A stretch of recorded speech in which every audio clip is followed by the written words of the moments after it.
Bonjour à tous et bienvenue à Matific. Nous allons présenter un problème concernant les fractions.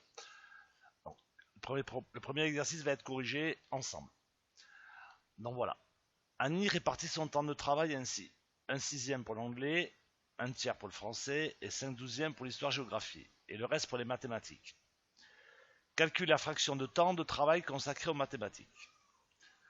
Donc, je répète, 1/6 pour l'anglais, 1/3 pour le français et 5/12 pour l'histoire-géographie. Donc en fait, on va additionner ces temps. Le temps consacré à l'anglais, 1/6, le temps consacré au français, 1/3, et le temps consacré à l'histoire-géo, 5/12. Donc pour ceci, vous devez mettre sous le même dénominateur. Or, un dénominateur commun sera le dénominateur 12. Parce qu'on peut faire 6 fois 2, 12. Et 3 fois 4, 12. Donc sur la première fraction, on va multiplier par 2. Donc on multiplie par 2 le dénominateur et on multiplie par 2 le numérateur. Donc on va faire 12 fois 2. Donc fois 2 au numérateur, fois 2 au dénominateur. Pour arriver à 12, la deuxième fraction, on va la multiplier par 4. 4 au dénominateur et 4 au numérateur. Donc 3 fois 4, 12. Et 1 fois 4, 4. Voilà. Ensuite, on n'a plus qu'à additionner, en fait, le temps. Donc on va remettre 5/12. Et on additionne 4 plus 5, 9 et 2, 11. Voilà. Donc ça c'est le temps, 11/12, c'est le temps consacré à l'anglais, au français et à l'histoire géo. Donc la méthode, on a tout mis sous le même dénominateur. Donc combien de temps il reste? On va mettre le temps complet, deux points. Alors, le temps complet, qu'est-ce que c'est?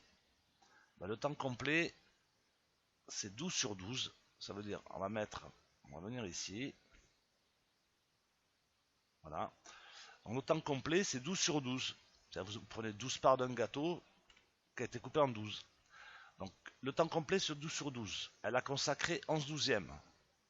Donc combien lui reste-t-il? Eh bien, c'est pas compliqué. On va faire 12 sur 12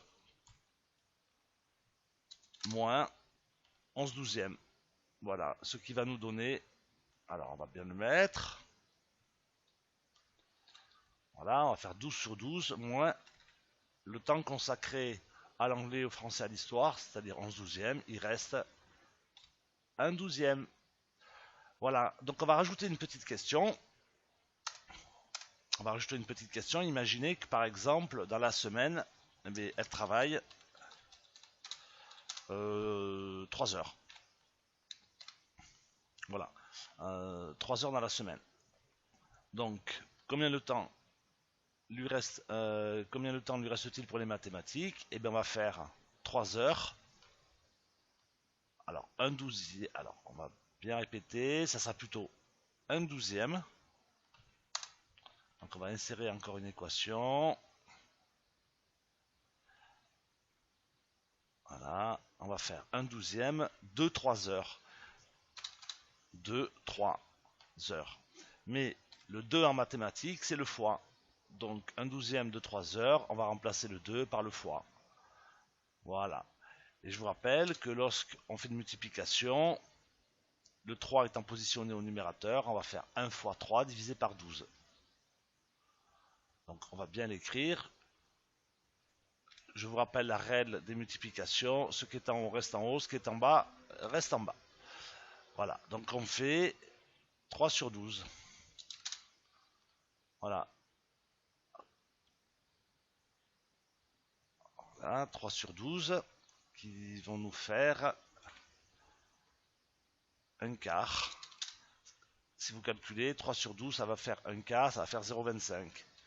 Donc 0,25e d'heure. Voilà. Ça veut dire 0,25e d'heure, ça veut dire un quart d'heure. Eh bien, c'est pas beaucoup pour les mathématiques. Hein. Voilà. Bon, ben, je vous remercie beaucoup et je vous invite donc par la suite à résoudre les problèmes de Lisa et de Maxime. Ensuite, celui des animaux. Et ensuite, celui du fleuriste. Voilà, je vous remercie beaucoup.